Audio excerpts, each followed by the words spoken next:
Bonsoir à tous et à toutes. Merci d'être restés après la projection, puisque après Jeanne Dielman, parfois on a quand même besoin de faire une pause.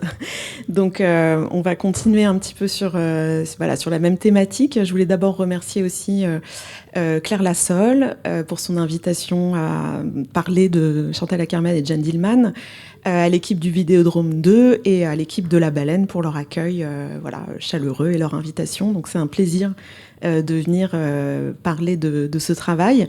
C'est un peu impressionnant aussi, parce que Jeanne Dielman, c'est quand même un peu un monument du cinéma, mais bon, on va essayer d'éclairer au mieux ce film. Alors l'idée de l'intervention, c'est pas vous proposer une analyse filmique complète, mais c'est plutôt de recontextualiser l'œuvre Jeanne Dielman dans la filmographie de Chantal Akerman, mais aussi dans le contexte des années 70. Donc il y a aussi d'autres références à d'autres artistes qui vont apparaître. Et bien sûr, alors je sais qu'on est pris par le temps, donc on n'aura pas forcément le temps de questions-réponses, mais si vous avez, on peut aussi continuer après de façon informelle si vous avez des questions. Donc je vais rentrer tout de suite dans le vif du sujet pour avoir le temps de parler suffisamment. Alors c'est un film, alors je vais resituer un petit peu le contexte de sortie du film et la réception, parce que comme Christine l'a dit tout à l'heure, et Claire aussi, c'est un film qui a reçu le prix, le titre du meilleur film de tous les temps récemment, et c'est intéressant de voir comment il a été reçu en 75-76 justement, et voilà ce qui amène aujourd'hui à le considérer comme étant le meilleur film de tous les temps.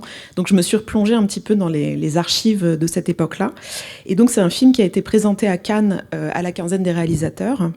Donc Chantal Akerman a 25 ans en 1975, donc elle est toute jeune, elle ne se rend pas bien compte de ce qu'elle a fait avec Jeanne Dielman, et elle va vraiment en prendre conscience lors de cette projection à la quinzaine des réalisateurs, puisqu'elle dit qu'elle entend les sièges se rabattre tout au long de la projection, puisque les spectateurs et les spectatrices partaient de façon assez bruyante et mécontente de la projection. Et donc elle est un peu terrorisée de ce qu'elle a fait finalement, de ce film dont elle a accouché en quelque sorte. Mais après cette projection, elle va être considérée comme une cinéaste à part entière, et ça va vraiment changer complètement sa carrière. Elle va souvent dire qu'il y aura un avant et un après Jeanne Dielman, et peut-être même parfois elle a dit qu'elle avait fait Jeanne Dielman trop tôt, et que après ce film, elle n'avait plus jamais eu cette espèce d'innocence en fait et presque de naïveté à faire du cinéma. Alors c'est la première fois qu'elle réalise un film dans des conditions, on va dire, classiques de production. Donc elle va obtenir de l'argent du ministère de la Culture en Belgique. Elle va monter sa boîte de production pour toucher cette subvention. Et puis elle va monter autour d'elle une équipe. Donc Christine l'a souligné tout à l'heure, il s'agit d'une équipe quasiment constituée intégralement de femmes. Et là, vous avez une copie du livre en fait de Jeanne Dielman qui présente le projet. Et donc tout en haut, alors je ne sais pas si c'est assez clair pour que vous lisiez, mais par choix, l'équipe est essentiellement composée de femmes. Donc c'est vraiment une revendication de la part de Chantal Akerman de s'entourer de femmes, mais aussi de faire travailler des femmes dans l'industrie du cinéma à des postes clés, comme par exemple chef opératrice, et pas seulement, souvent on a des femmes monteuses, des femmes script, mais l'image était encore essentiellement occupée, les postes liés à l'image étaient essentiellement occupés par les hommes. Donc Chantal Akerman a quelques expériences de réalisation, évidemment, avant Jeanne Dielman. Je resitue très rapidement sa biographie. Elle est née en 1950 à Bruxelles. Ses parents sont d'origine polonaise, juifs. Ils sont arrivés en Belgique avant la Seconde Guerre mondiale, et une partie de la famille de sa mère a été déportée. Et sa mère a été déportée à Auschwitz quand elle avait 15 ans. Elle est revenue, elle fait partie des survivantes de la Shoah. Et Chantal Akerman, évidemment, va porter aussi cet héritage et cette absence de transmission de cette parole et de ce traumatisme sur lequel elle va beaucoup écrire, et qui va finalement hanter un peu aussi toute son œuvre. Elle va faire un très court passage à l'INSAS à Bruxelles, mais dont elle trouve que c'est une école beaucoup trop rigide, donc elle part au bout de quelques mois, et puis elle va réaliser son premier court-métrage, Saute ma ville, en 1968, dont je vous reparlerai un petit peu plus tard. Et elle va ensuite partir aux États-Unis où elle va découvrir le cinéma expérimental, underground, à travers notamment l'anthologie Film Archive, donc fondée par Jonas Mekas en partie, où elle va vraiment regarder toutes les séances, tous les films expérimentaux, et elle va être complètement fascinée par des cinéastes comme Michael Snow, qui notamment a réalisé la région centrale. C'est des panoramiques à 360 degrés, la caméra qui tourne dans tous les sens. Et ce qui est intéressant, c'est de voir que Chantal Akerman va être à la fois très influencée par le cinéma expérimental et en même temps par la narration du cinéma français. Donc finalement, Jeanne Dielman, c'est un peu l'aboutissement des recherches expérimentales qu'elle va découvrir aux États-Unis, et elle va réaliser notamment La Chambre en reprenant ce dispositif, Hôtel Monterey que Christine tout à l'heure a évoqué aussi. Et en même temps, quand elle revient en Europe, elle va être beaucoup influencée par les cinéastes écrivains comme Alain Robbe-Grillet et le Nouveau Roman. Donc il y a vraiment ce mélange du cinéma expérimental et de la nouvelle narration aussi dans le cinéma français. Alors, je pense que tout le monde a vu le film juste avant. Il y a des gens qui n'ont pas vu Jeanne Dielman, qui ne connaissent pas le film. Non, c'est bon. Vous ne l'avez pas vu, d'accord. Donc, je vais dévoiler, j'ai dévoilé quelques éléments du film. Le tournage, comme je vous le disais, se fait avec une équipe assez réduite, entièrement féminine. Et ce qui est intéressant, c'est que quand on lit les critiques du film, donc là, on retrouve aussi Delphine Seyrig entourée de l'équipe avec la toute jeune Chantal Akerman. Et quand on lit les critiques du film de cette époque-là, donc au début de l'année 76, quand le film sort en salle, donc presque 6 mois après la présentation au Festival de Cannes, ce qui est intéressant, c'est de voir que malgré le choc et la rupture que va représenter ce film, les critiques, en tout cas en France, que j'ai pu lire, sont assez favorables et assez positives par rapport à la proposition radicale de Chantal Akerman. Tout le monde salue l'audace de ce dispositif cinématographique en plan fixe, avec une durée longue, on résume souvent Jeanne Dielman comme on voit Delphine Seyrig éplucher des pommes de terre. On va voir que c'est un peu plus compliqué que ça, mais voilà, tout le monde est assez fasciné par ce film. Mais il faut savoir quand même à cette époque-là que Jeanne Dielman sort aussi dans un paysage cinématographique où on a déjà vu les films d'Alain Resnais, on a déjà vu les films d'Antonioni, India Song de Marguerite Duras sort en 75, donc c'est quand même une espèce d'atmosphère comme ça et de redécouverte et redéfinition de ce qu'est le temps au cinéma et la narration au cinéma. Donc il y a déjà des films précédents qui ont amené finalement Chantal Akerman à pouvoir réaliser ce film-là. Alors ce qui est intéressant, c'est que parmi les critiques négatives, ce qu'on reproche le plus à Chantal Akerman, c'est de ne pas connaître l'ellipse cinématographique. On lui dit que elle s'est pas coupée en fait et qu'on n'a pas besoin de voir tous ces gestes. Ce qui est intéressant, c'est qu'en fait, elle connaît très bien l'ellipse puisqu'elle résume 3 jours de la vie d'une femme en 3 heures, ce qui fait que c'est déjà énormément d'ellipses, quelle que soit cette femme et quelle que soit sa vie. Finalement, c'est très court par rapport à la vie de quelqu'un. Mais ce qui va beaucoup déranger pour les personnes qui s'offusquent du film, c'est qu'elle ne va pas placer les ellipses là où on les attend habituellement.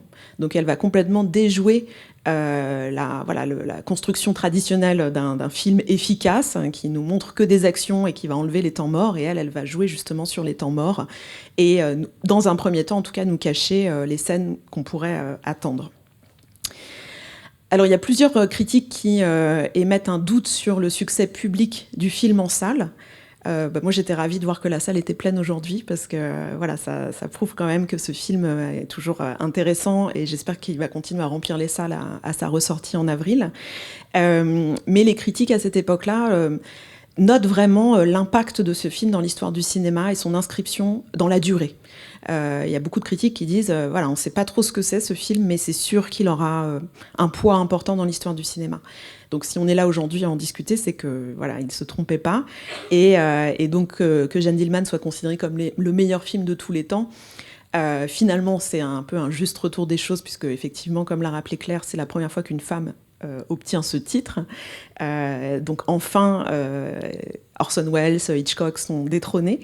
Mais c'est aussi de se poser la question pourquoi ce film obtient ce titre aujourd'hui, et de voir à quel point Chantal Akerman était avant-gardiste dans ses positions par rapport au sujet, évidemment montrer le quotidien d'une femme, une femme au foyer, les gestes quotidiens, mais aussi par rapport au type de rôle qu'elle a offert à Delphine Seyrig, puisqu'on entend aussi beaucoup parler les femmes qui, après 40 ans, après 45 ans, se voient offrir des rôles de moins en moins intéressants ou sont complètement invisibilisés dans le cinéma. Et puis aussi ces partis pris de composition d'une équipe de films et de faire travailler les femmes en 75 à des postes clés, comme je vous l'ai dit, avec la chef opératrice Babette Mangold. C'est un film qui a souvent été qualifié de féministe, et Chantal Akerman s'est parfois défendue de ce terme, parce qu'elle, selon ses propres mots, elle ne voulait pas que son film devienne un tract. Donc elle voulait pas qu'on simplifie finalement le propos du film, et donc même si elle était très proche du MLF et que évidemment ce film pose plein de questions et soulève plein de questions sur la condition féminine, sur les problématiques des femmes à cette époque-là et encore aujourd'hui, elle essayait de ne pas rentrer trop dans une case, et donc elle a toujours été un peu prudente par rapport aux étiquettes qu'on pouvait coller à ce film. Mais il faut quand même rappeler que le film, quand il paraît en 75-76, on est aussi en plein dans la loi Veil, qui vient d'être promulguée au début de l'année 75. Donc c'est aussi une période de bouleversement pour les femmes et d'avancée pour les femmes. Et pourtant, on sait aussi que le quotidien des femmes ressemble en grande partie à celui de Jeanne Dillman, avec un temps extrêmement resserré autour des tâches domestiques et de la vie familiale. Donc il y a une forme d'avancée, de bouleversement, et en même temps, elle nous rappelle que les combats commencent juste et ne sont pas du tout gagnés. Ce qui est intéressant, c'est que le conditionnement de la femme à être au foyer, c'est vraiment une sorte d'imaginaire social. C'est-à-dire que pendant très longtemps, et encore aujourd'hui, c'est difficile parfois de s'en affranchir, la femme est associée au dedans et l'homme est associé à l'extérieur. Et je vais citer une critique qui s'appelle Evelyne Le Garec dans Politique Hebdo, et qui dit à la sortie du film: « Même si une femme ne vit pas dans le monde clos du territoire domestique, elle en vient. C'est notre lieu originaire. » Et on va voir avec Chantal Akerman et Jeanne Dillman qu'effectivement, Chantal Akerman, elle a fait des choix de vie où elle s'est affranchie de cette vie qu'elle décrit dans Jeanne Dillman, mais pourtant c'est quelque chose qu'elle va porter en elle, qui s'est transmis de génération en génération, et finalement c'est presque une histoire de transmission de gestes et de conditions, plutôt que seulement dénoncer une certaine condition des femmes à cette époque. Alors, ce qui est intéressant, c'est que cette idée d'un foyer qui fusionne, enfin d'une personne qui fusionne avec son foyer, est déjà inclus dans le titre, puisque, moi je dis Jeanne Dillman pour aller plus vite, mais je vous rappelle le titre en entier. Donc c'est Jeanne Dillman, 23 quai du Commerce, 1080 Bruxelles. Donc finalement, Jeanne Dillman n'existe pas seulement en tant que personnage, elle existe en tant que lieu, en tant qu'adresse, en tant que foyer, avant d'être une personne individuelle. Alors, cette adresse, c'est pas n'importe quelle adresse. C'est l'adresse, une adresse que Chantal Akerman connaît très bien, puisque c'est l'adresse de sa tante Tosca, qui vivait au 23 quai du Commerce à Bruxelles. Et c'est une adresse où se rendait beaucoup Chantal Akerman lorsqu'elle était enfant, puisque la tante Tosca a aussi, elle, été déportée à Auschwitz, elle est revenue. Et donc elle porte aussi cette mémoire et ce traumatisme indicible. Et donc elle est associée à beaucoup de souvenirs d'enfance, en fait, de Chantal Akerman. Alors au début, Chantal Akerman voulait tourner chez sa tante, qui a refusé qu'une équipe de films envahisse son petit appartement. Donc ils ont juste utilisé la cage d'escalier. Bon, là c'est très sombre, hein, mais vous vous souvenez peut-être la cage d'escalier, le couloir et la porte d'entrée du bas de l'immeuble. Et sinon, elle a recréé le 23 quai du Commerce dans un autre appartement à Bruxelles, en empruntant la table du salon et les couverts de la tante Tosca. Donc c'était important pour elle qu'il y ait des éléments qui se déplacent d'un lieu à l'autre, parce qu'on va voir que c'est aussi très lié à cet héritage familial. Alors, toutes les pièces de l'appartement de Jeanne Dillman sont importantes, puisqu'en fait, elles sont toutes filmées. Donc, la salle de bain, la chambre, la cuisine, le salon, y compris l'espace transitionnel du couloir.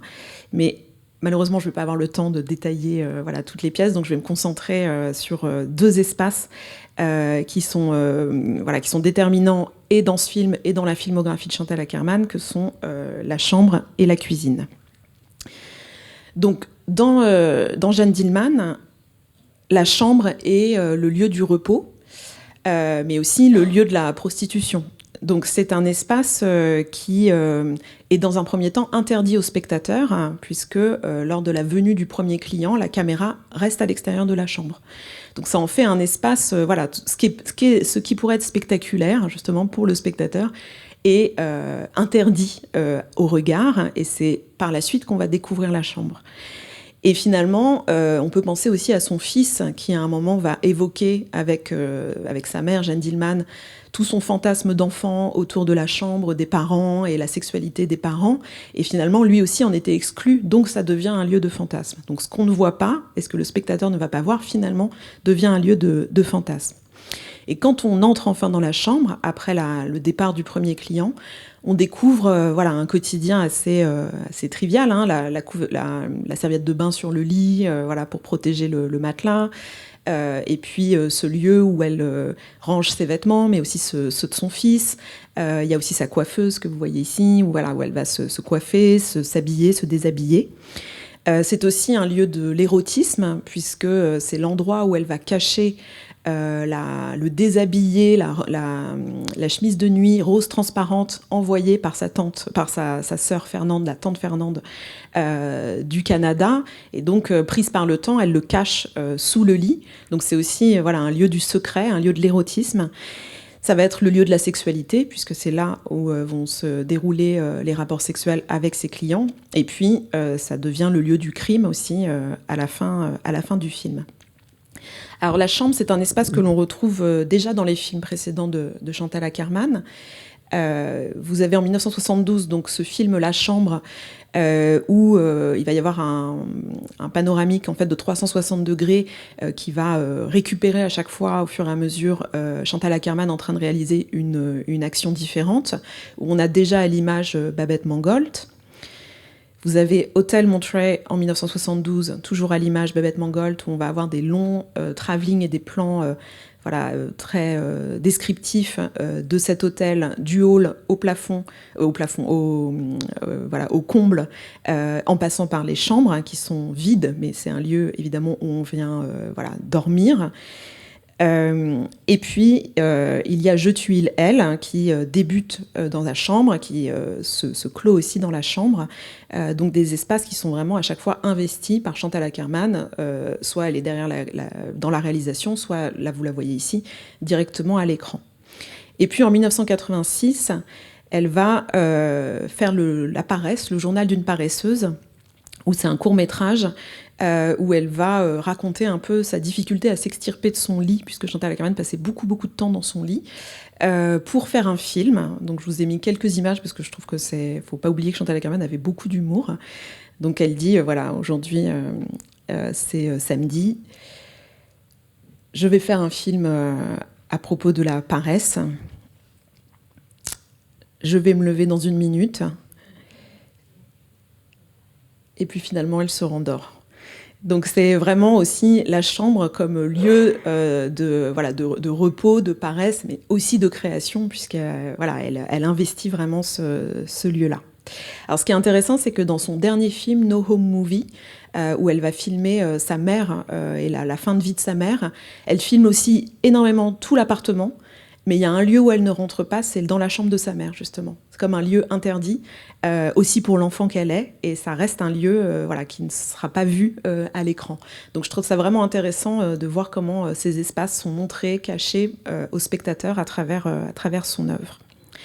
L'autre espace fondateur de la filmographie de Chantal Akerman, c'est la cuisine, donc qui est extrêmement présente dans Jeanne Dillman et qu'on voit dès 1968, donc son premier court-métrage Saute ma ville, où elle va détourner en fait tous les gestes du quotidien comme une sorte de mutinerie domestique, hein, une rébellion domestique contre l'ordre domestique.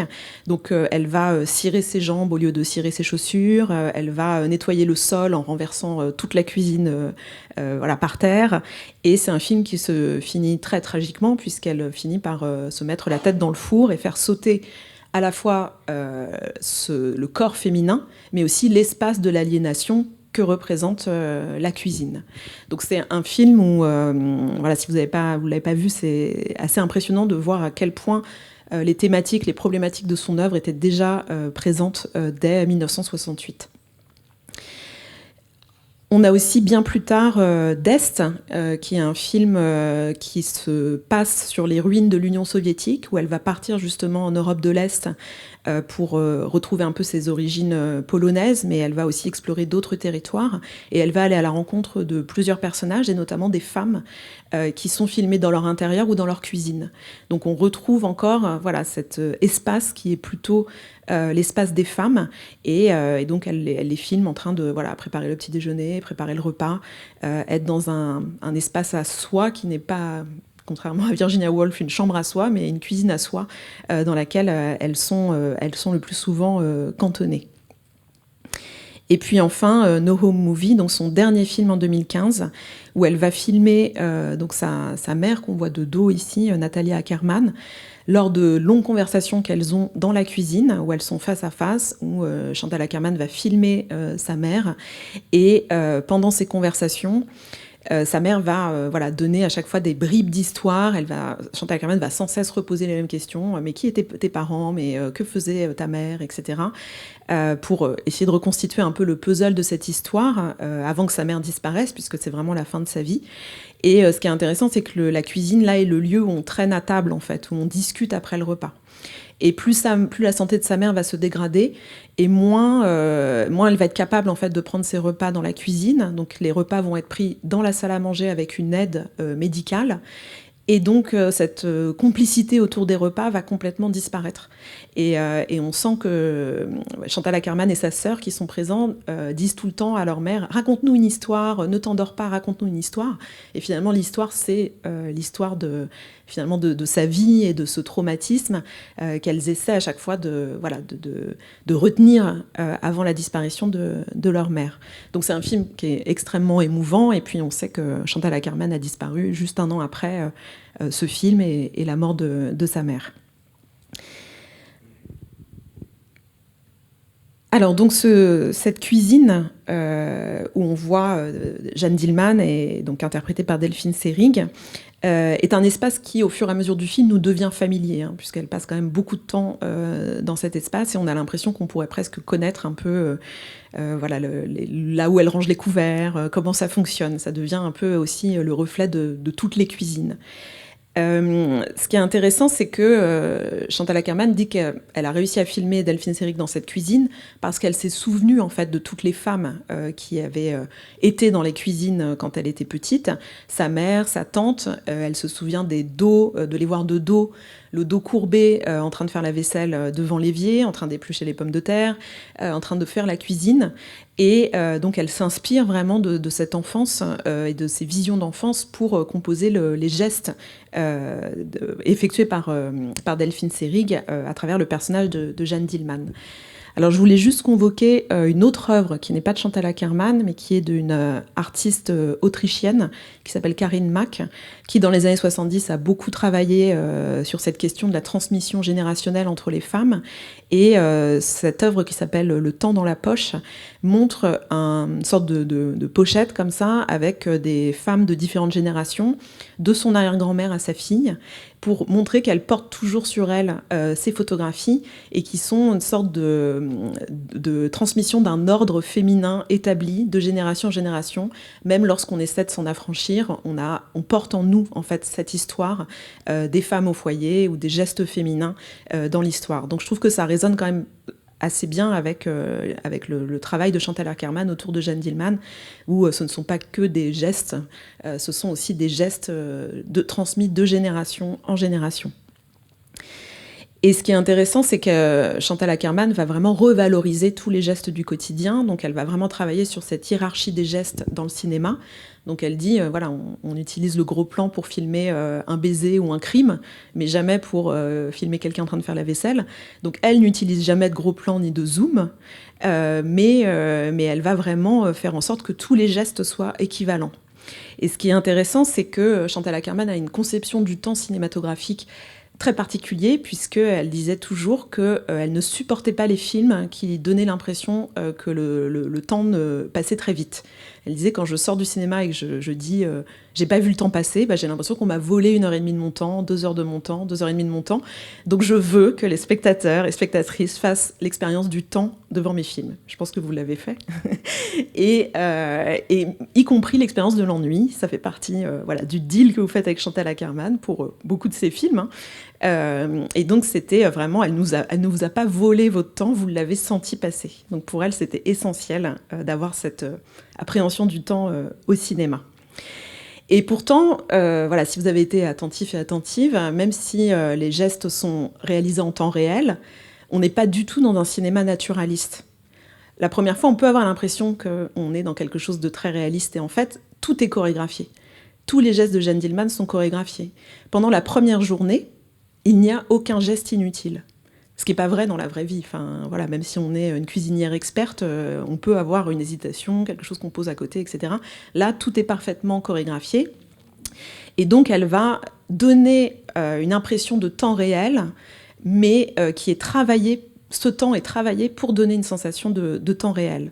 Et d'ailleurs, il y a un making-of en fait, de Jeanne Dielman qui a été tourné par Sami Frey en 1975 en vidéo, où on voit Delphine Seyrig et Chantal Akerman travailler ensemble, répéter les scènes, et tous les gestes sont questionnés, jusqu'à le nombre de doigts qu'on met sur l'escalope de veau pour la paner.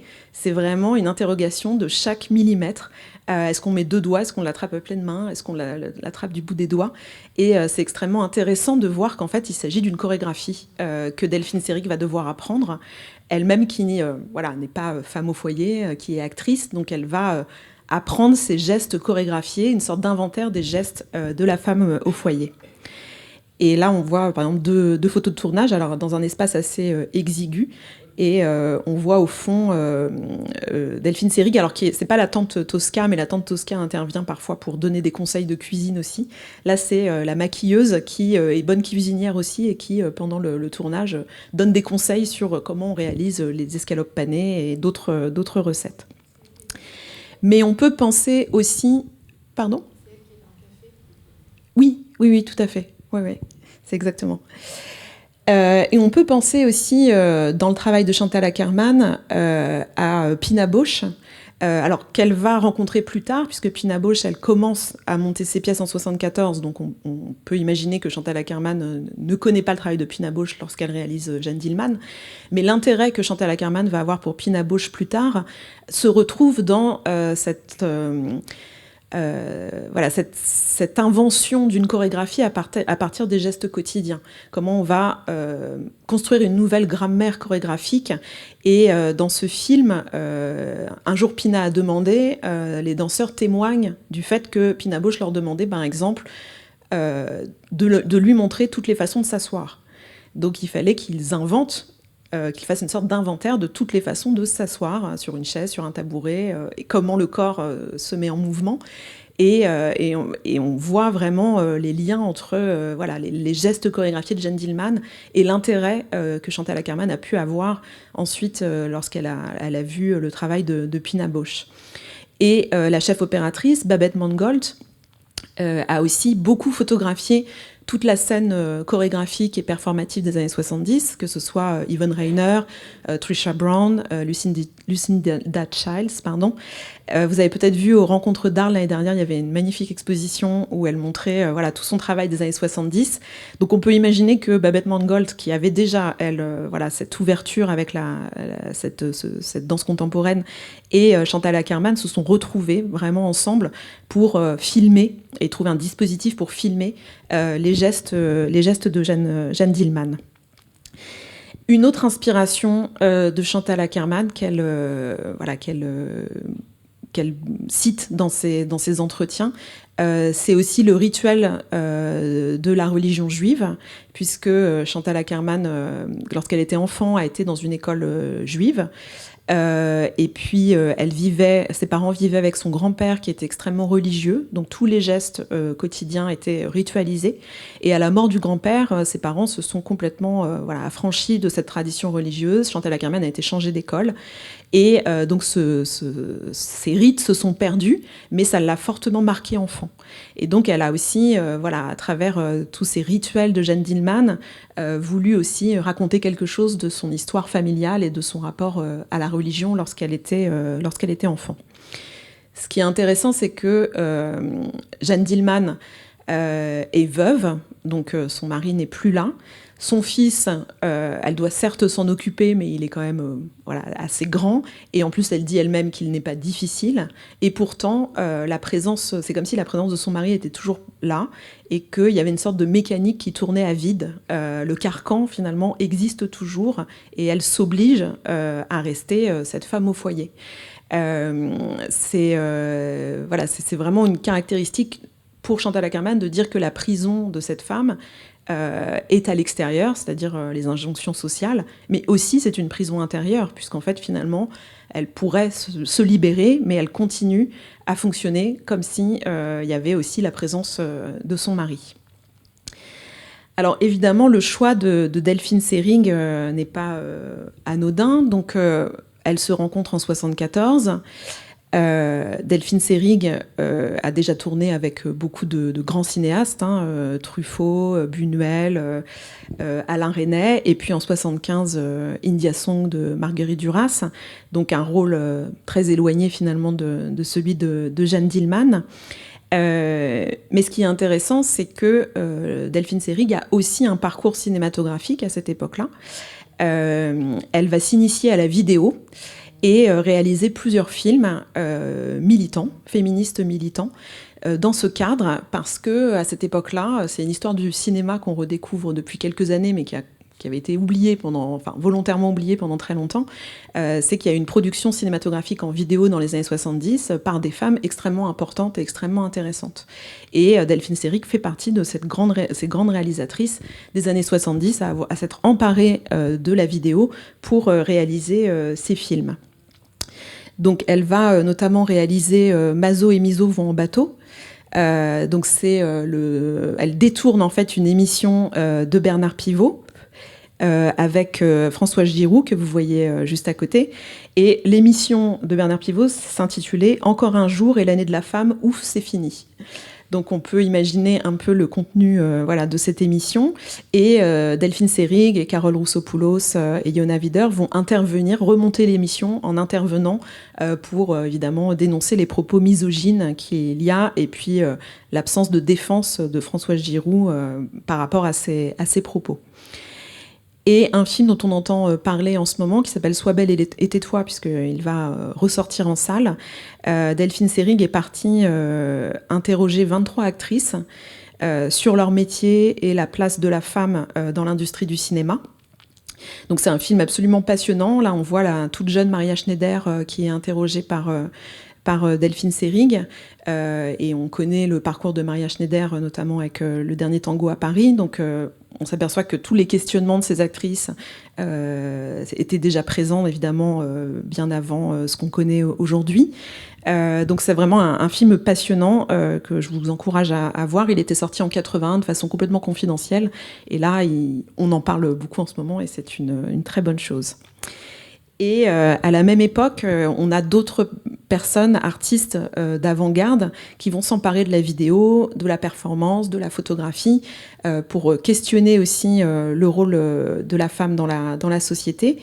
Vous avez notamment Martha Rosler, donc, qui va tourner une vidéo qui s'appelle Semiotic of the Kitchen, où elle va faire une sorte d'abécédaire de tous les objets utiles à une bonne ménagère. Donc elle commence par A comme apron, le tablier, et puis au fur et à mesure, elle va faire des gestes de plus en plus violents pour décliner cet abécédaire de la cuisine, donc avec une sorte de rébellion, de rage et de colère qui va s'insinuer.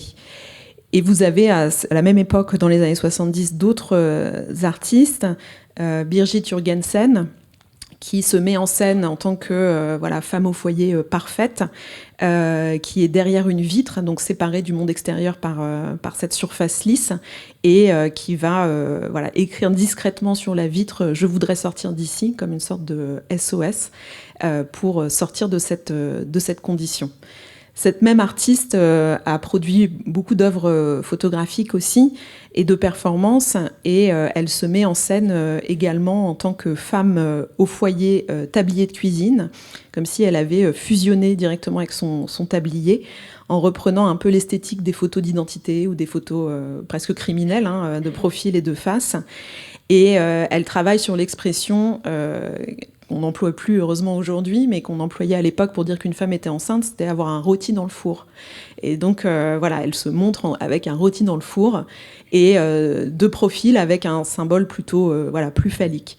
Donc toutes ces femmes en fait s'emparent de la performance de la vidéo pour parler de cette condition féminine. C'est aussi issu d'une exposition des Rencontres d'Arles l'année dernière qui était aussi formidable. Voilà. Et ce qui est intéressant, c'est que Chantal Akerman, au milieu des années 70, va avoir le courage, alors je ne dis pas que ces artistes ne sont pas courageuses pour faire ce qu'elles font, mais elle va s'imposer en fait dans le milieu du cinéma argentique. Et c'est un milieu qui est encore extrêmement occupé par les hommes, et elle va avoir le courage de faire un film en 35 mm, dans des conditions de production classiques, et de s'imposer dans un festival comme le Festival de Cannes, donc de défendre son œuvre dans un milieu qui est extrêmement masculin et encore assez réfractaire aux expressions féminines.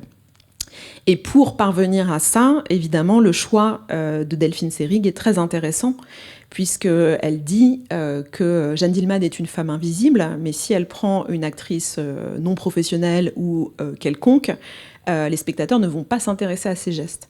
Alors que voir Delphine Seyrig paner une escalope, tout de suite, en fait, elle joue avec l'aura de son actrice pour dire les spectateurs vont être quand même fascinés d'une certaine façon de voir Delphine Seyrig faire la cuisine ou être dans un contre-emploi. Il y a certains critiques de l'époque qui ont dit que Delphine Seyrig était démarienne badisée, en référence à l'année dernière à Marianne Bad. Donc elle est montrée comme on ne l'avait jamais vue au cinéma. Et puis aussi pour Chantal Akerman, montrer une femme très belle comme une femme au foyer, c'était aussi une façon de dire qu'on a toujours, elle dit, on a toujours l'impression que les femmes au foyer sont laides, sont pas apprêtées, etc. Elle disait, moi, ma mère et mes tantes étaient magnifiques quand j'étais petite, elles étaient au foyer, mais c'était des femmes exceptionnelles, extrêmement belles. Et donc Delphine Seyrig est une très belle femme qui fait la cuisine, qui épluche des pommes de terre, et qui s'occupe de toutes les tâches quotidiennes. Je regarde l'heure, je crois que ça va encore. Bientôt. Je gère le temps. Alors, je voulais vous parler pour conclure, on va dire, les 5 dernières minutes, d'un sujet qui me tient particulièrement à cœur, c'est celui de la parole au cinéma et de la voix dans ce film, et notamment la voix des femmes. Puisque, à travers Delphine Seyrig, évidemment, Chantal Akerman va exprimer un certain nombre de choses, d'événements, de manifestations. Il y a très peu de paroles, vous l'avez entendu dans Jeanne Dielman, mais il y a beaucoup de bruit, puisqu'en fait, le claquement des pas de l'actrice, tous les objets qu'elle va manipuler vont faire du bruit. On a une sensation de silence, mais qui est un silence vraiment apparent. Et donc, chaque parole va un peu faire l'effet d'une bombe. Et ce qui est intéressant, c'est qu'on va vraiment se concentrer à chaque fois sur les paroles. Alors, j'ai évoqué tout à l'heure son fils qui lui fait des révélations au moment du coucher absolument incroyables sur ses fantasmes, sur ce qu'il imagine de la vie de sa mère, de sa sexualité. Il lui demande en fait, mais qui es-tu, que désires-tu, qui es-tu comme femme? Et à chaque fois, elle répond toujours de façon très laconique, où elle dit « j'éteins ». Donc elle reprend le contrôle sur les paroles de son fils. Mais il y a 2 voix de femmes qu'elle va laisser entrer finalement chez elle. C'est la voix de sa sœur Fernande, donc la tante Fernande, qui lui écrit une lettre du Canada et que Jeanne Dielman va lire en entier à son fils. Et cette voix... Alors le ton employé est vraiment voulu par Chantal Akerman, une voix blanche, quasiment monocorde, où on n'entend que des bribes de mots finalement, comme si on ne voulait pas s'attacher au sens des mots, mais seulement à le fait qu'on nous envoie une lettre. Et pourtant, on entend à travers la voix de Fernande une inquiétude par rapport à la situation de Jeanne, lui dire voilà, mon mari pense qu'une belle femme comme toi ne devrait pas rester seule. Donc d'autres injonctions finalement à se recaser, on va dire, à refaire sa vie.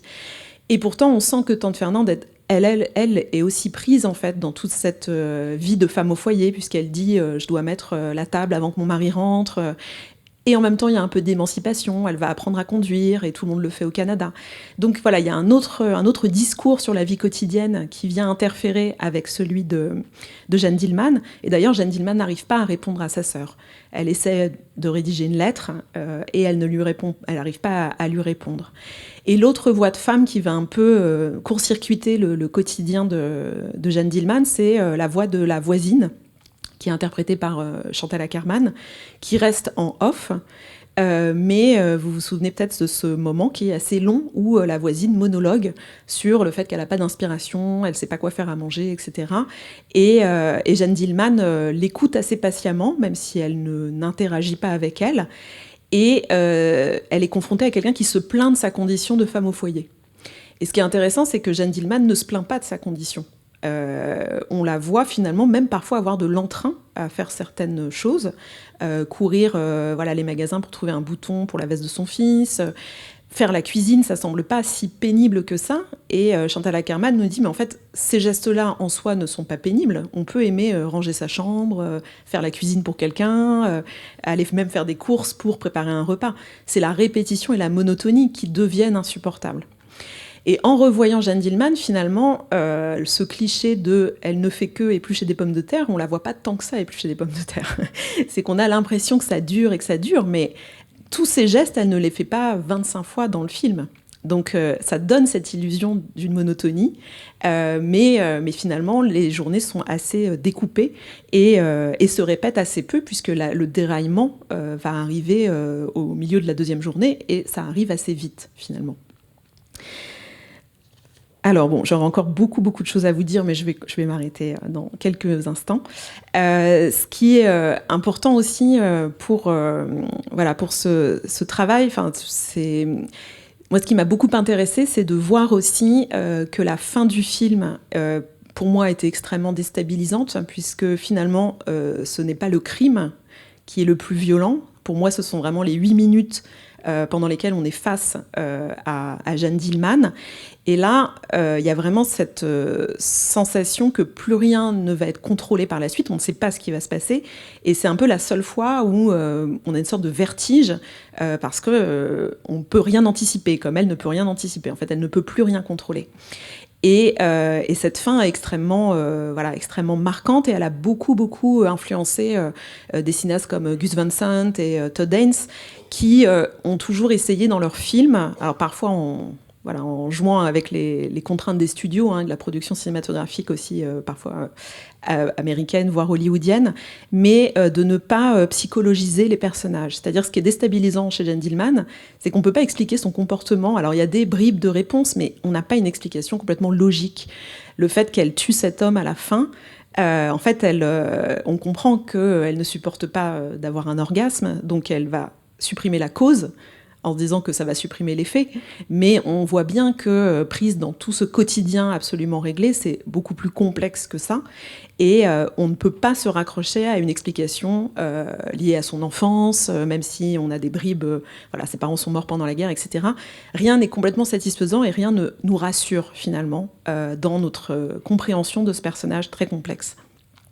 Donc je trouve ça intéressant, puisque aujourd'hui on est quand même souvent face à une production cinématographique qui explique beaucoup de choses, qui donne beaucoup d'informations, et je trouve ça toujours intéressant de voir le courage de Chantal Akerman à 25 ans qui ose proposer un film comme ça, qui donne si peu finalement d'explications psychologiques, mais qui joue vraiment aussi sur ce qu'on peut nous ressentir, imaginer.